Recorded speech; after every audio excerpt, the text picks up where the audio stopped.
Hi, welcome everyone. We're so glad that you're here.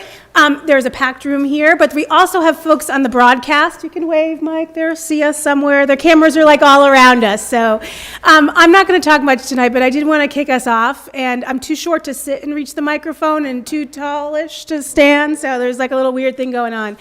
One of the commitments that Mike made during his campaign was to create transparency in government and to honor that. And tonight's town hall is one of the ways that we hope to honor that goal and make sure that we have an opportunity for people to ask questions. I get to ask questions every week, and now it's a wonderful opportunity for other people to ask those questions. For logistics tonight, we're going to use as much of our hour as we can together and answer as many questions as we can. Because we are broadcasting this for people who are not able to be here in person, we are going to ask that anyone who needs to ask a question come up to the microphone and queue up to ask that. Now, if there's anybody here who is unable to stand at the microphone for any reason, just raise your hand and I'll come over and get your question and relay that information for you, and we'll make sure that your question gets asked. But we appreciate you being here. Mike has promised me brief opening remarks, so I'm going to turn it over to him to do that, and we're excited to chat with all of you and learn a little bit more about what's important to you. Thank you, Samantha. Hi, everyone. A nice, intimate setting amongst friends. So thank you all for being here. As Samantha said, the goal is to open up city government a little more back and forth communication, transparency. It was one of the hallmarks of my campaign, and I hope it will be a hallmark of my administration, that everybody in Woburn feels that they have the opportunity and the ability to come and ask any question at any time. We may or may not have the answer right away, but we'll get it for you, and we'll give you an honest answer, one way or the other. I have been here just about 7 weeks now, 7 weeks tomorrow. Some instances it feels like 7 months and 7 years, but it's been great. I've said before, the first few weeks were fires, explosions, car crashes, snowstorms, floods. And interesting to note that we are on the 17-year cycle for locusts, 2024. So we'll be ready for that as well. In those 7 weeks, I have been trying to communicate effectively and often. We've been out and about in the community, in the schools, in the various municipal buildings and settings, and I've intentionally tried to be as open and accessible as possible. One thing that resonated with me over my 10 years on the council was a desire to have a stronger relationship between the mayor's office and the council and the school committee and the boards and commissions. So I've really been trying hard to do that. We have a great relationship with the council and the school committee. The President Dillon, is a partner, a strong partner, and he represents the interests of the council very well. He's in many of my meetings, my weekly department head meetings, as the other councilors are invited to attend as well. We meet with the school committee chair. It's been a few times now. We're going to keep that up. There is no meeting that will take place here that the council wouldn't be welcome to attend. I know there's scheduling concerns, and sometimes there are open meeting law concerns. We can't have everybody in the room unless we're posting it as a public meeting. But generally speaking, members of the council, school committee are always welcome. And Jeff's participation in particular in these meetings has been very helpful. He adds a lot, and I'm very happy that we have a strong partnership. So we're trying to increase and improve the communication between the city and its residents and amongst the city team. As I said, school committee, city council. We've had department head meetings, trying not to force everybody in a room every other day, but I do see value in having the team in a room together to bounce ideas off each other and to maybe open our eyes a little bit on the impact each department can have on other departments. And sometimes it's better when we're all in the room together and an issue comes up and somebody starts to brainstorm a little bit, and some great ideas and outcomes come from those settings. So we'll continue to do that as well. As Samantha said, I was instructed to be brief. Hopefully that was brief. Don't snicker, Dylan. And this is an opportunity for the community to ask questions. If you don't feel comfortable asking a particular question in this setting, by all means, reach out tomorrow, next week. We can make an appointment in the office. We can have a phone call. We can have an email chat. But any question is on the table tonight. If I don't have the answer myself, we do have other people from city government here in the room. They might be able to help. Obviously, we have some open meeting law concerns about debate amongst and between the councilors, so we'll be careful about that. And if there's a question that maybe more follow-up is needed, we do have several of the councilors here who can help chase those answers down. So with that, I would ask if anyone has the first question. So what I would love to do, if that's, sorry, Anne Marie, I'm getting a little close, but just for a second. So what I would love to do is just have folks who want to ask questions come on up while you're getting brave to do that. Not that it requires bravery. I have a question that came in an email for someone who couldn't be here, so I'll have you answer that. And that question is, what is the status of Engine 4 building renovations regarding the fire stations? That's one of the buildings we sold was to help partially fund that. Right. So there's a little bit of a background to that. I'll try to be brief with that as well. As you know, we did a study on our fire stations, determined that the best course of action was to build a new headquarters and to renovate the other 3 fire stations. The other 3 being Engine 4, Station 4, Engine 4, East Woburn, 5 over in West Woburn, and 1 down in the south end. We did complete the construction of the new headquarters, $23 million project in Central Square. It's beautiful. It serves our purposes. We're very happy with the outcome. And then the second part of that solution was to renovate the other 3 stations. We are still on track to do that.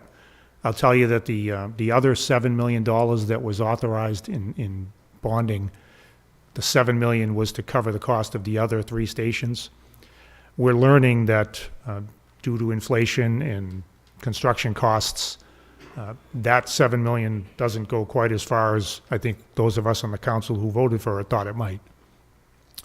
We're going to keep going, but we did have a couple of meetings, and Jeff was there representing the council. We had a couple of meetings to talk about whether there's a better approach than simply putting rugs and paint on these other stations with the amount of money we currently have, or whether we revisit that, perhaps seek some additional funding, and revisit what we really need to bring these firehouses up to code and up to current day, and whether the $7 million on the table will get us there. So we're not delaying, we're not stopping, we're not backing away, we're not reneging. We're simply looking at the best path forward with the amount of money we have and what we believe to be the needs. So we'll continue that discussion, but it's still a critical priority that we intend to address. Okay, come on up. Don't be shy. This is your time. Excuse me. Chuck's probably sweating. Like, what's she gonna ask? So I don't do public stuff usually, but I have a question. I don't even know if it's on your radar. It's complex, but I'm tired of it. Is the development in the city? I live on the west side. Lexington Road, since 2016, has had some construction, major construction project. I lived through Seaver. Now I have a deadbeat developer, Murray, who has had a open permit and special permit now since 2016. They gave him an extension, and he's just barely at 20% complete. And the current permit ends December 2024. And I don't expect magically these houses to be built since he hasn't done it yet. I want to know what you can do to protect the neighborhoods. Like, I know we need development, but I have not been able to sit in my backyard and enjoy a drink without construction beeping, trucks. Like, it's just a mess. There's rats, there's trash, there's cigarette butts everywhere. And, I mean, it's 8 years. How much more time does he need to build 31 houses? So when you say, what can we do to protect the neighborhood, do you mean expedite the building, stop the building? What do you mean? Hold the developers accountable. Like he gets extensions, but what do we get? We get nothing. Like, I have to wash my windows, my car, because of the dirt mounds that are there.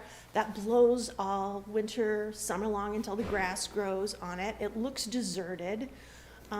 So I kind of want us to be able to have some leverage. Like, he went through the planning board, which was his right. The planning board did their job, but so the planning board and the city and the developer are protected, but the people who lived right across the street from him aren't.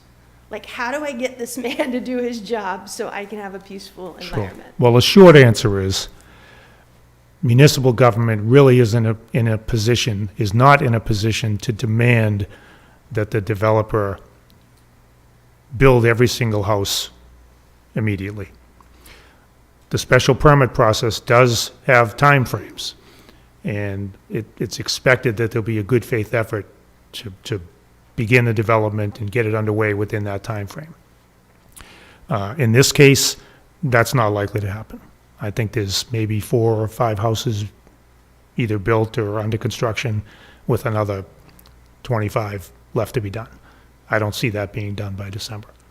The leverage or the pathway or the ability to have any impact on that really is the special permit process, where the conditions are applied, the timeframes are established, and when the developer comes back and tries to seek an extension, there's public input, there's a public hearing opportunity for the neighbors to weigh in and perhaps convince, in this case, it would be the planning board, not to extend that special permit. Mr. Mayor, just to interrupt you for a second, the 2-year extension, I never received notification to attend any meeting about it.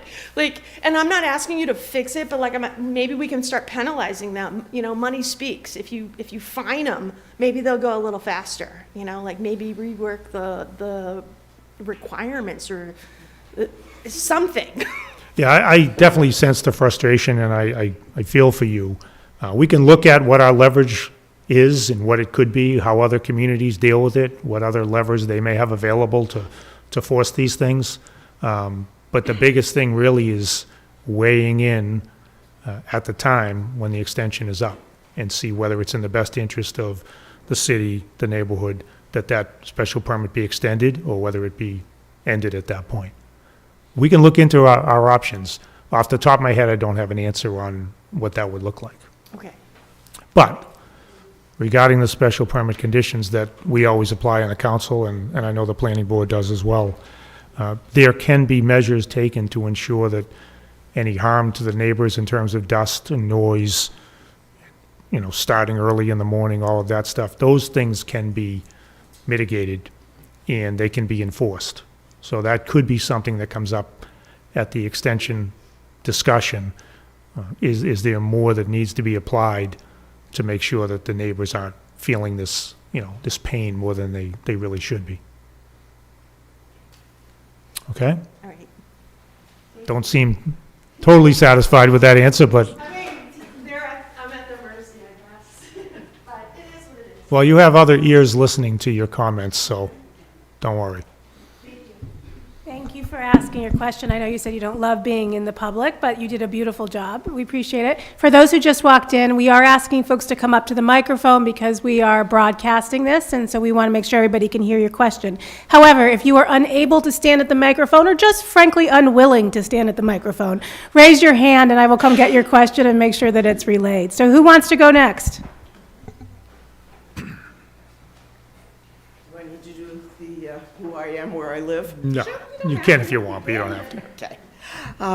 I actually, what the last person said triggered something that I've been beating the drum on, and a bunch of other people have too. The rat problems have, every time there's building, you have rats. It just this the way it is.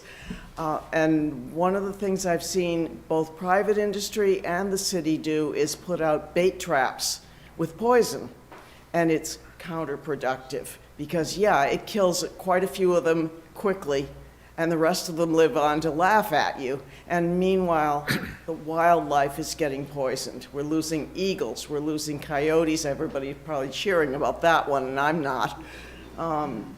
And those are the higher order predators that naturally keep the rats in check. It's a better solution, and the other thing we should be doing is plugging any holes where they can get inside. But please don't put poison down. So, Okay. I'm not saying just the city, it's also private people Right. too. And I know that there are other options, other measures that communities around us are taking to deal with their rat problems. We have talked with the Board of Health about that, and we'll continue to have those discussions about the best ways to solve the problem without making it worse Yeah. and creating a downstream problem that's And even without worse. killing the animals we love. The other thing is, they have birth controls for rats. There is such a thing as birth control for rats. You can't get it for mice, but you can get it for rats. Okay. Not sure we want to get into that biology lesson right now, but we'll talk again with the Board of Health about that. And to your point, there are other measures we can take as a community in terms of awareness, education, cleaning up areas around your yard, trash, natural breeding areas that we all can do as residents in addition to measures the city is taking. Thank you. Come on, somebody follow birth control for rats. It's got to be good. So I live on Main Street, and to kind of follow along on this rat theme, I have 2 dogs. I walk the dogs. The amount of trash that is just on the streets, broken glass, just garbage, people who are putting trash out in bags because they don't buy cans and we don't have cans. And because on trash day, our can sits out on the road. People who are coming from the bus or whatever else just throw their trash into our cans when they're sitting there. So I'm wondering, the other thing that we've noticed is one, that the cans that are available on Main Street move.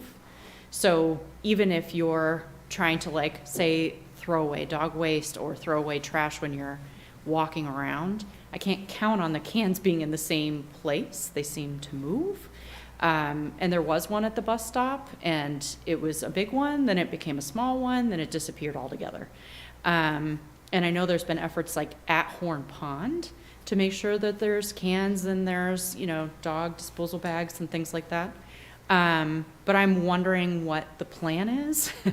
I have friends in other cities, they have recycling every week. Yep. They've put out incentives for composting and things like that too. And they provide cans so that everyone puts their trash in a can. So, my dog got sprayed by a skunk who was going through trash that was on the side of the street.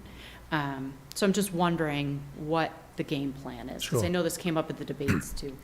Yeah, and it's a good question. It's a timely question. We are about to renew the contract for rubbish trash pickup. And we've had a couple of meetings so far, and we've talked about those types of issues. Is Woburn ready for increased recycling? Is Woburn ready for mandating certain trash cans be used? There's cost associated with all these things. Are we ready to perhaps have some sort of in-city composting option? I've talked with the councilor up in North Woburn about some locations up there. So it's the right time to be having these discussions, and I assure you we are. Obviously, we're in negotiations, so I want to be careful about, saying too much right now, so that I can be sure to get the best deal for the city. But those are the things we're looking at. Where we get, what steps we take, how quickly we get to, the end game, I'm not sure. It's a money thing, obviously. But those suggestions, those ideas, those options are definitely being talked about right now. Regarding the availability of city-provided trash cans on Main Street or down the pond, We've been talking about that, trying to increase that. Obviously, the more trash cans you put out, the more people need to be out there emptying them, and, there's those considerations. But one of the most important things that we look at is the livability of Woburn and how clean and positive it is. So it does matter to us. We want to make sure that, there isn't trash all over the place. It's not blowing around, that we are emptying the barrels so they're not overflowing and, again, attracting rats and other nuisance animals. So it does matter. Keeping the city clean it matters greatly. And the trash pickup and those options fit into that. So we should be moving forward with the trash renewal in the next several months. So we'll see how that plays out.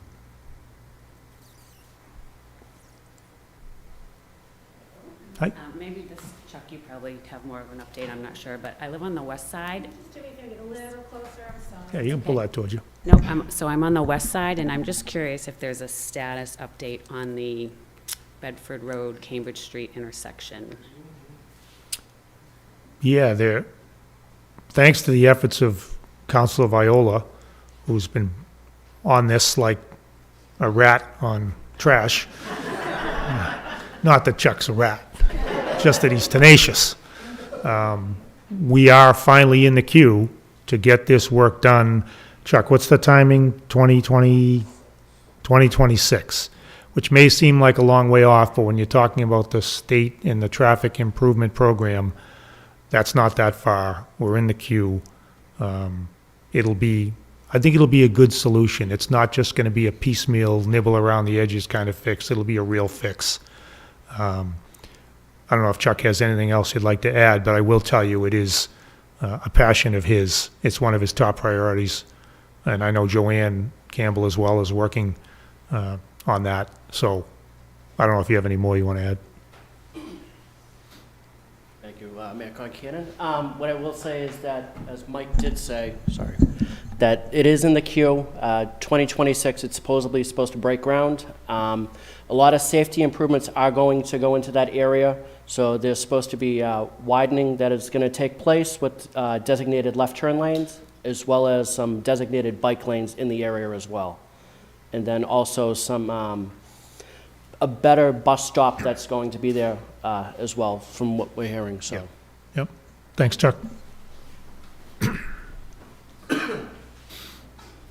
Anyone else?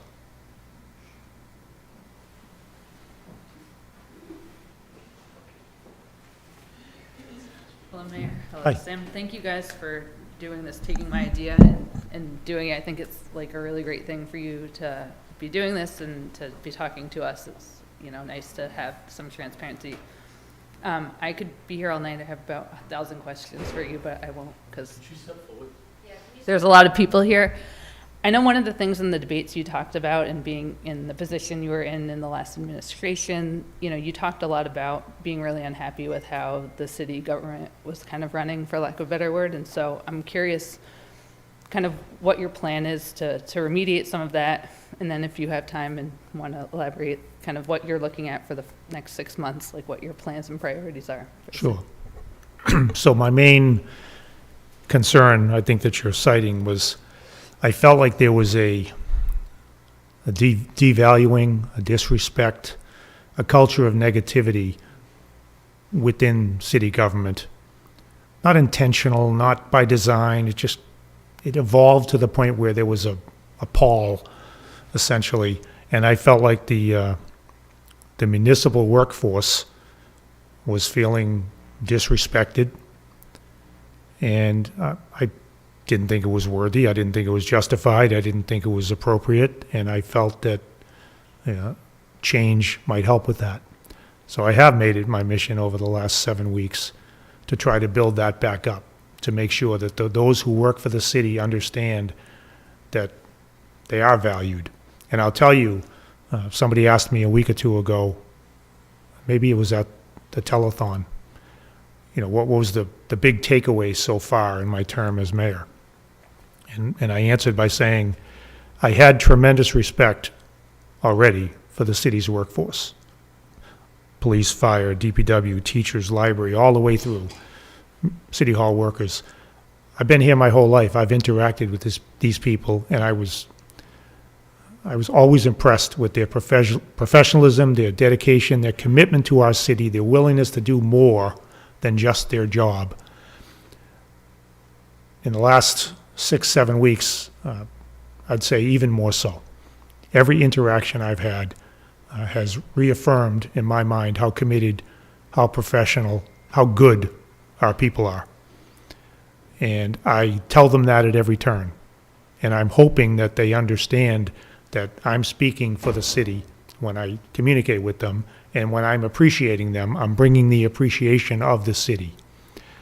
And I'm hoping that that leads to a sense of, I don't know, that they can do their jobs better. They feel more involved, they feel more appreciated, and we get a better outcome. We get better service. I mean, it's not rocket science. When you're appreciated at work, you probably do a better job. So that's been my message. That's been my theme in every instance. Every interaction I've had, I tried to hammer that point home. So, a year from now, 2 years from now, I hope that there's a better climate, a better vibe, that the workforce feels appreciated, and that the residents of Woburn get an even better result from that workforce. So I don't know if that's a specific answer, but I thought that's what you were alluding to. Yeah, I can follow up later, but. Okay. Somebody else? You guys know what to do by now. Come on up. Mike knows why I'm here. Hi, Diane. Samantha. So, every time they say we're going to get snow, I get sick to my stomach. I've been in this house for 55 years. I never know if I'm going to get plowed. We have a lot of dead-end streets, one-way streets in Woburn. I never know if I'm going to get sanded. It's an awful, awful, scary feeling at our age. My husband's not in good health. I don't know if the ambulance would get up if I needed one. Our last storm that we had, the road was so icy, it's a hill. And I called City Barnes, no one answered 3 times. I called my ward alderman, he said he'd call. 5 hours later, still no sand. I said, I have no choice. I called the police station. Officer Dowd answered. I said, Bob, I used to change your diapers, remember me? I said, I need sand really bad up here before the Barnes closes today. Within 20 minutes, the sand truck was there. But I shouldn't have to keep on going through this. Every time they mention snow, like tonight into tomorrow, I get sick to my stomach. Are we going to be able to get up and down this hill?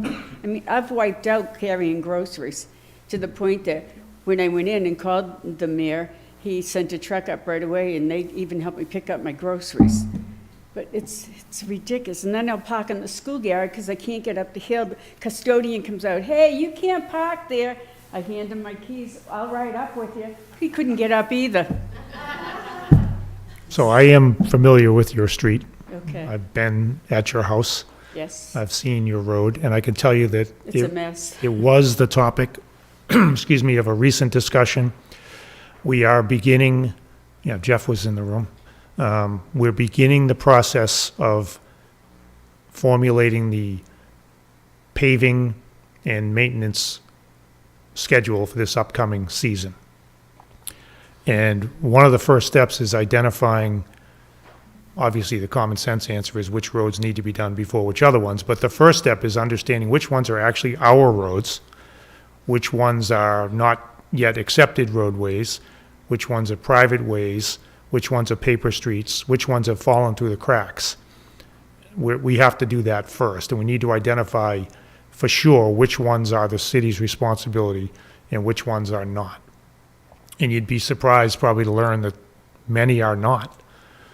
And they're streets that you think are city streets.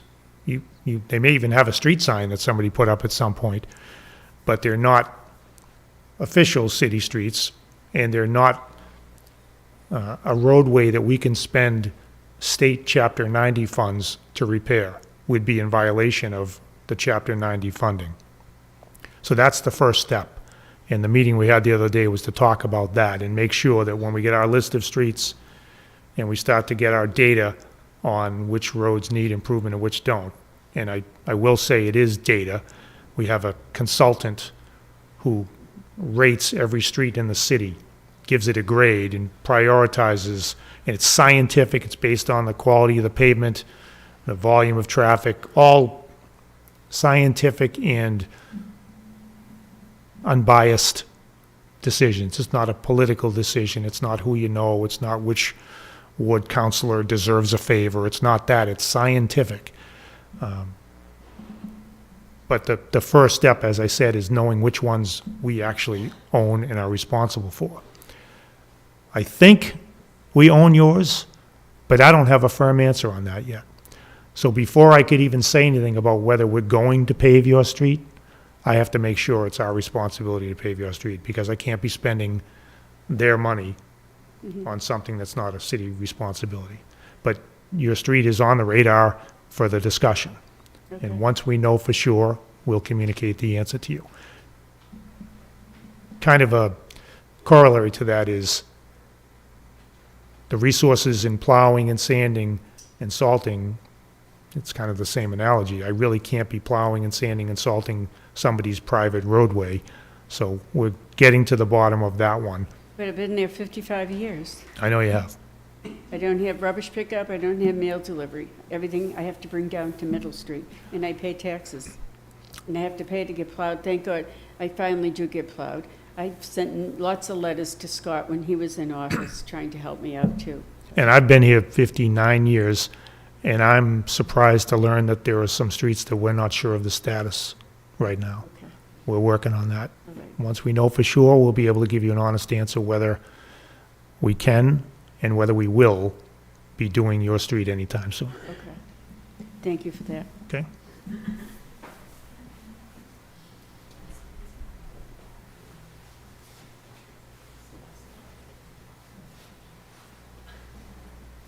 I'm going to ask you a question that came in ahead of time via email while the next folks get their questions organized and come up and ask.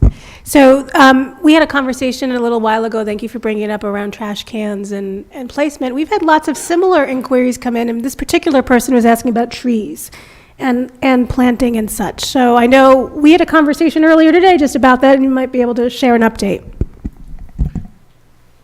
Trees are a big deal too, I'm learning. Sometimes it has to do with a tree that needs to be trimmed. We have to determine, is it our tree or is it a resident's tree? And that's somewhat complicated too. So when we get a request to deal with a tree hanging over or something, we have to go through that analysis and determine whether it's an appropriate use of city resources to go out and deal with that issue. So there are people who want something done with an existing tree, and then there are people clamoring, rightly so, for more trees. Trees are a nice amenity within a community. And we actually hired a consultant to give us a tree plan.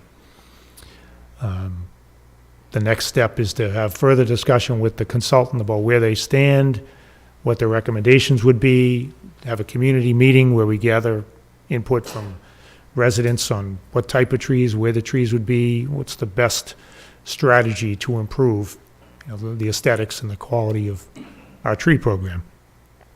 There are some concerns when you plant a tree, and these were expressed this morning in the meeting with the team. The best of intentions, planting a tree. If you plant the wrong tree in the wrong place, you create nightmares and headaches and huge problems down the line. So we have to be careful about that. In my neighborhood, when it was built 30 years ago, they planted the prettiest little trees along the sidewalk. Very nice. 30 years later, they're huge trees that are ripping up the sidewalk, knocking up the curbing and out in the street, interfering with pipes and all sorts of problems. So we need to be smart about our tree program, which is why we hired the consultants. We will get community input at the appropriate time to understand which trees fit into the program, which trees we can afford, and which trees don't create havoc when we put them in the ground, and they're not adding problems that weren't intended. Anything else?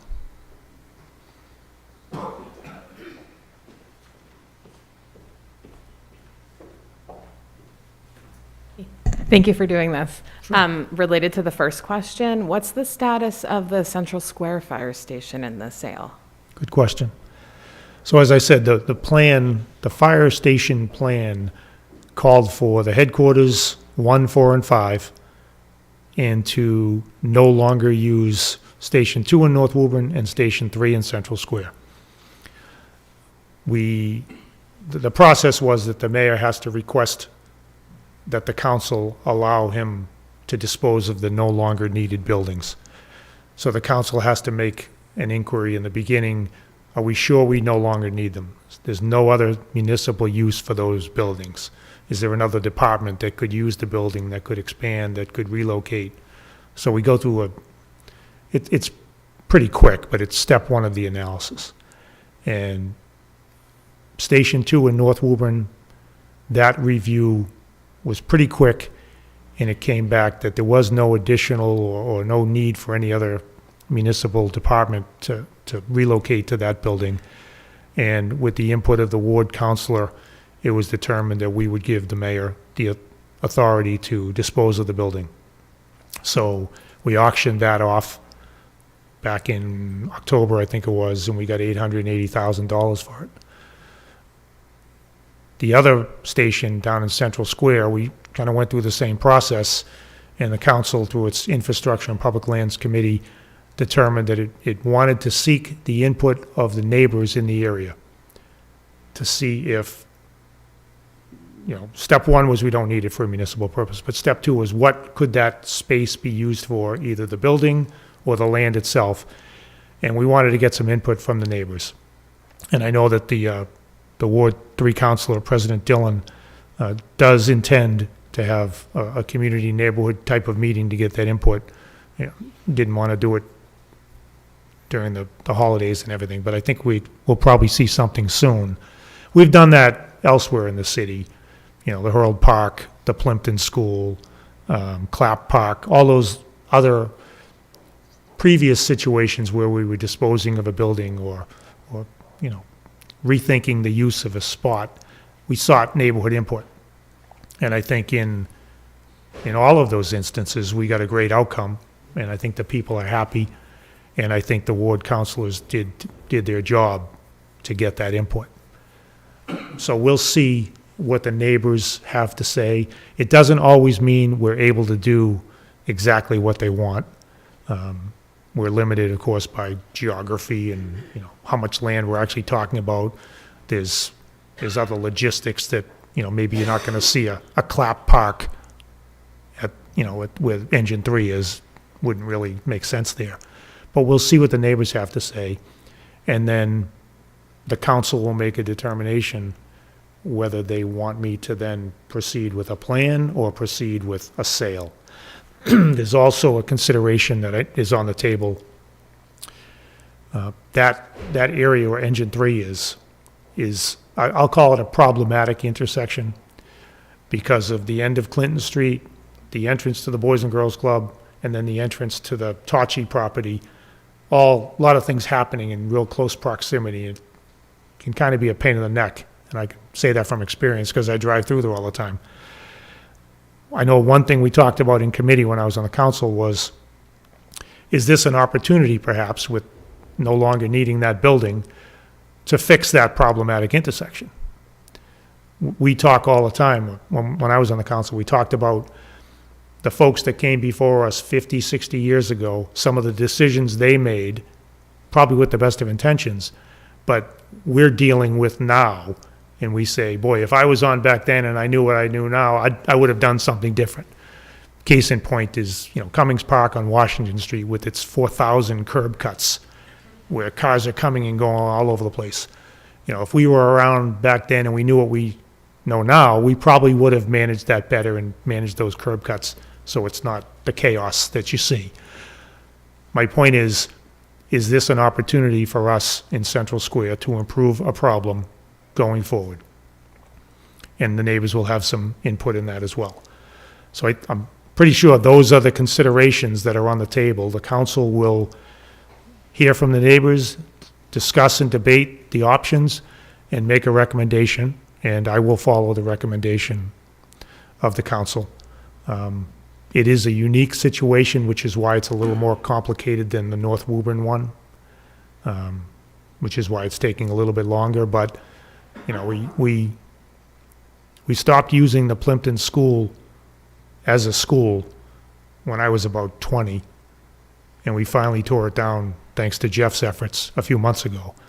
So waiting a few months to address Station 3, I don't think is a huge deal. I'd rather get it right than do it quick. So I hope that answers your question.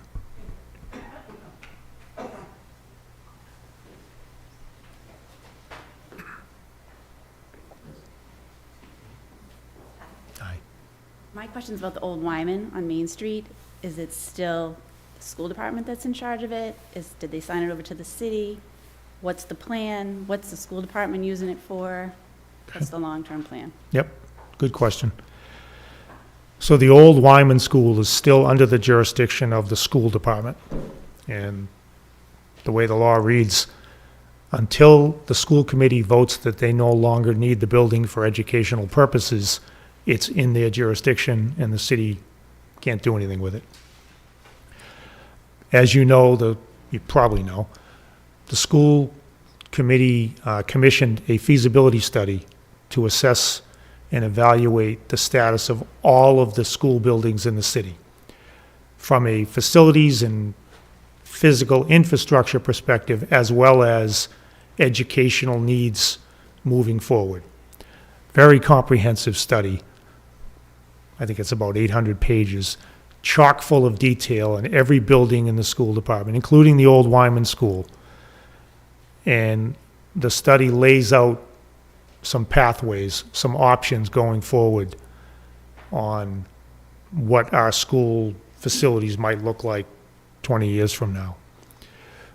Some of the options listed, it's a lot of money, I'll tell you that, any way you slice it. But some of the options are building a new North Woburn School, which might entail combining the Alta Vista and the Linscott into one brand-new, bigger school. Either a combining or a rebuilding or a redoing of the middle schools, whether it's refurbishing each of them individually, or building a new one, or building one and expanding it and selling another. That's another option on the table. One of the other needs that the feasibility study addressed was the need for an early childhood education center. We're bursting at the seams with the little people, and it's time, I think, and I think, you know, the feasibility study is pretty clear on this. It's time for us to address that need. So in the interest of all those moving parts, the school committee has decided, and I tend to agree with them, that holding on to the old Wyman under its jurisdiction as one of its assets while we go through this process isn't such a terrible idea. Not to say that we can just put kids back into the school as it stands now. That's not an option. It would take a renovation. It would take, you know, significant investment. But while we go through the process, maybe it's not a bad idea to keep it on their books and make it one of the pieces that we're moving around as we get to the, you know, the end game. What do our schools look like? The process that we're using to digest and implement the feasibility study is the creation of an ad hoc committee where, again, it's a school committee commissioned study, so it's a school committee commissioned ad hoc committee. We're going to have a couple of members from the school committee, a couple of members from the city council. We're going to have parents, teachers, interested citizens, probably about a dozen people or so on a study committee. Their only role is going to be to recommend a path forward, taking that study, making sense of it, studying the options, holding community meetings where the public gets to come and express their input and come up with some options going forward. This ad hoc committee doesn't have the authority to bind us to anything. There's no real decision-making. It's more recommendation. And they will, hopefully, after however long it takes, they'll have a product where they can say, look, we've studied it. We've taken this 800-page report. We've made sense of it. We've listened to the community, and this is the path forward that we're recommending to the school committee, and we're recommending to the city council, and we're recommending to the mayor that we should proceed down this path. So while all that is going on, the school committee has determined that it's in the best interest to maintain the Wyman School on its books, and in the meantime, there's some storage, there's some, minor use, but no educational use. Okay? And I would encourage folks to keep an eye out for that ad hoc committee as they begin their work. I think the school committee is working on finalizing the membership of that committee. They may be announcing it in the next few weeks, and then that committee will get to work, and they'll be holding public hearings and meetings where we're really looking for the input of the residents, the parents, the business owners, the taxpayers, because at the end of the day, we're going to have to spend some money on our schools. And we're going to come to the public with a plan, and we're going to say, this is how we think we should spend the money to, to deliver the schools that we think we need. And when we ask you for that money, it's only right that you have had an opportunity all along to weigh in on that proposal. So keep your eyes open for that, and I would ask you to avail yourself of the opportunity to go to one of those meetings or several of those meetings and speak up. Okay? So I think we probably have time for one, maybe two more questions. Who'd like to be next?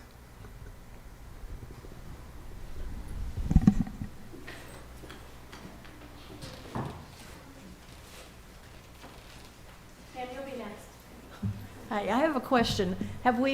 We did a debt exclusion to build a new high school years ago. Are we finished paying for that? Not quite. Not quite? Not yet. Okay, so there will, how many years? Do we know how many years? Off the top of my head, I'm not sure how many are left, but I know that as we were winding down with that and looking towards, at the time, the next big project was likely to be the Alta Vista Linscott. In the interim, the need for a new PFAS water treatment center came on the radar. Okay. And there's no option there. We have to do that. So that $22 million project kind of bumped the line. Okay, so the money that we're paying now, once it's paid for the school, we'll need it for the water treatment? Yes. Okay, thank you. Yeah.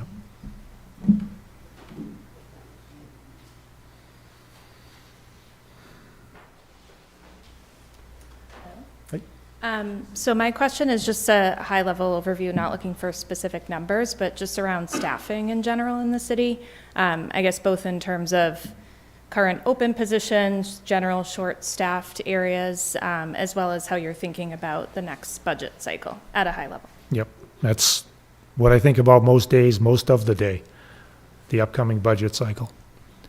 And I know Jeff and members of the council and school committee do that as well.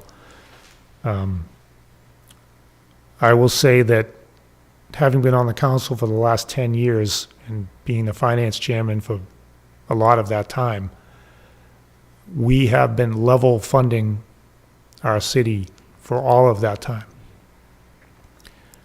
And the city has continued to grow with more residents, more business, more traffic, more congestion, more issues. We can't keep level funding our city. The needs are changing and the needs are growing, and we have to be honest about how we deal with those. I believe we need more firefighters, we need more police officers, we probably need more special ed teachers. I know we need more staff within City Hall. Every department I talk to, every day, every week, makes a very strong and convincing argument that they need some help. But I also know that there's only so much money, and there's only so much we can ask of our residents and taxpayers. We want to keep Woburn affordable. We want to be able to stay here. We want our families to be able to stay here. So we have to be very careful as we develop the next budget. Right out of the gate, we know we have some shortfalls on the school side. A lot of the operational funding, not a lot, enough of that is reliant on COVID money that's going away. We're at the end of it now. And everyone's used the analogy before, I'll use it again. You don't pay your monthly bills out of your savings account. We do have a robust rainy day stabilization fund, but I do not want to be in the business of using that savings account to pay operational costs. That's not a good way to run your business or your city. So we're having serious discussions about what the shortfalls look like, where there may be some savings to be made up, and how we balance that against what we know to be needs. So we're at the beginning of that process now. I'm not prepared right now to make any grand pronouncements because we're not there yet. But we're looking closely at staffing needs and costs and what that impact would be on the taxpayers. So it's the thing I think about the most. I don't have the answers just yet. But you can't keep level funding when the community continues to grow and the needs continue to grow. And the needs get more expensive. Some of the, we had a meeting the other day specifically with the school department about special education costs and out-of-district special education costs and out-of-district special education transportation costs. They are astronomical and they're unpredictable. And while we were in the meeting, the special ed director was checking some emails and was commenting on a pending case that could potentially add about $400,000 to our budget. And it wasn't anything any one of us was thinking about last May and June when we passed the budget. We weren't even thinking about it in October and November because this person hadn't materialized yet. And that can happen overnight. And that's a volatility that's really hard to absorb and deal with in our budget. So those are the things that keep me up at night. And those are the things we're focused on, and we're working with the council and the school committee every day to try to find the path forward, to come up with a budget that we can all live with, that satisfies the needs as best we can, and considers the ability of Woburn residents to afford it. So, no announcements just yet, but that's the thought process. One more question. Who wants to wrap up our evening? Ma'am, come on up. That was enthusiastic. I like it. School Street. School Street. I mean, this morning it was a mess, of course, because there was an accident. Yeah. I felt bad this morning because these kids are standing on the corner trying to. Speak up a little, I'm sorry. Really? But anyways, I live on School Street, okay? And the traffic is, as you know, bad. This morning, the accident on 128. If Right. there's an accident, everybody gets off, comes down Forest Park Road. Fire trucks come to a complete stop. They have the sirens going, blaring, and people will cut them off. And I'm like, seriously? Like the explosion? They actually had to go on the other side of the street to go down to the industrial park because nobody would let them on. Yeah. I'm like, a big red truck, and you're gonna cut it off? I don't know. The traffic is awful. Today, traffic was ridiculous Today because of was that awful. incident on the highway. Right. And generally speaking, everyone on the council is smiling because traffic is what they hear about more than anything.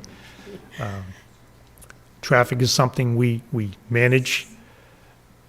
We need growth in the city. We just talked about the budget. We talked about the need for more bodies and, more money, that comes from growth.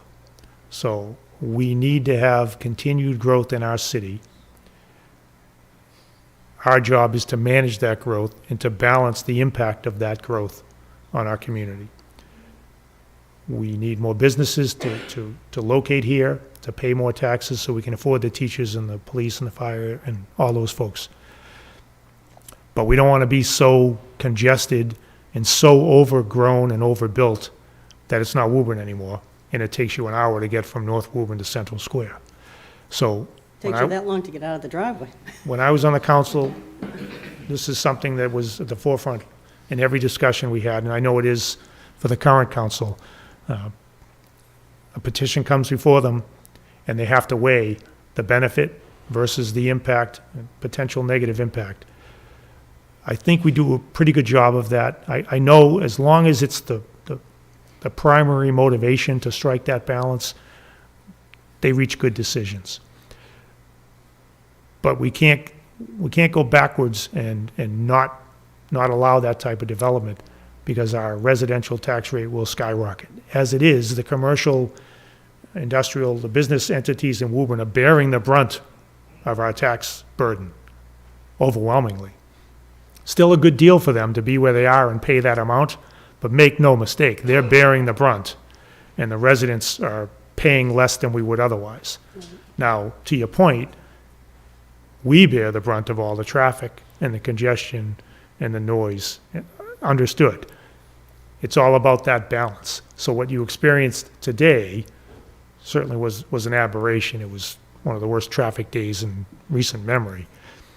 But generally speaking, in order to have the growth that we need to subsidize the taxes, we have to put up with some of that. Right, I guess what I don't understand is there's a stop sign, and I don't think anybody knows what STOP means, because nobody stops at Forest Park Road. They all come through. You know what I did for 27 years, right? Yeah, I know. I feel your pain, I You know know. what it's like. And I mean, to open up the street across, I would not like, people just go right through. And that's how many accidents were on School Street, because you know that. Yep. That's where the girl got killed. Yep. You know, and I would never want to see them open up that street again. But I'll tell you, the day of the explosion, when the fire trucks and the ambulance and police had to get down there, they had to go all the way around.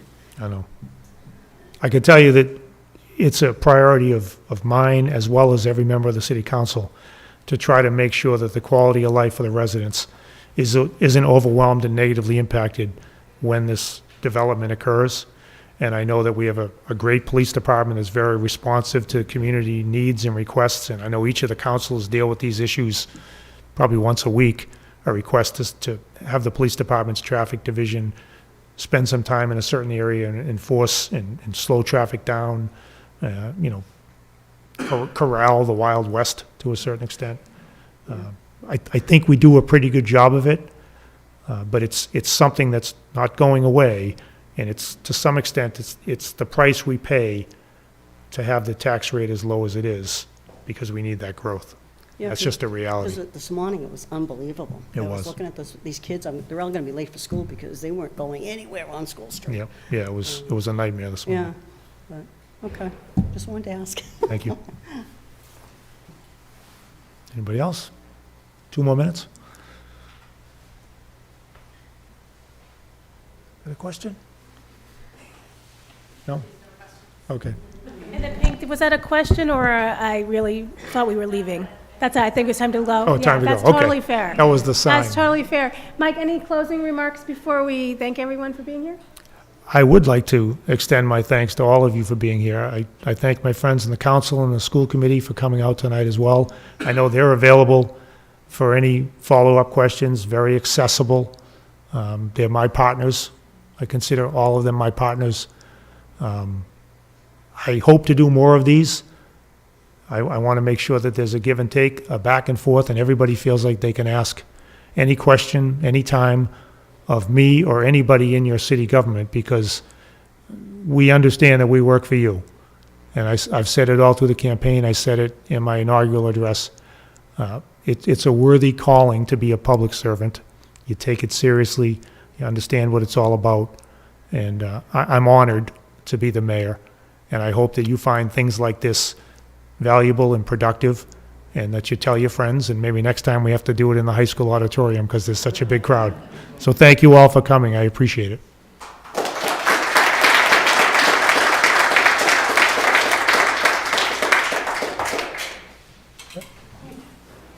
Thanks, everyone. And thanks, Woburn Public Media. I know you're hiding in the other room, but we appreciate your help.